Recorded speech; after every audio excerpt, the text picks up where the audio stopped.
স্বার্থের কাছে সম্পর্ক মেনেছে হার, হোক সে যতই নিবিড় ও আত্মার।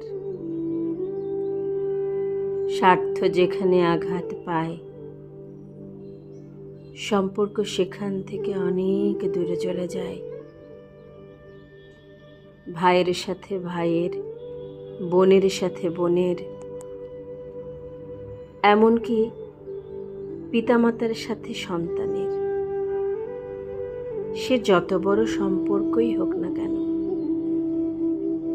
স্বার্থের কাছে সম্পর্ক বড়ই অসহায়। স্বার্থের ঊর্ধ্বে কেউ পারে না যেতে।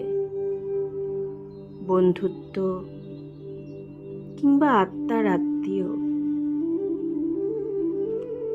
যেখানেই নেই স্বার্থ, সেখানেই সম্পর্ক পরাজিত।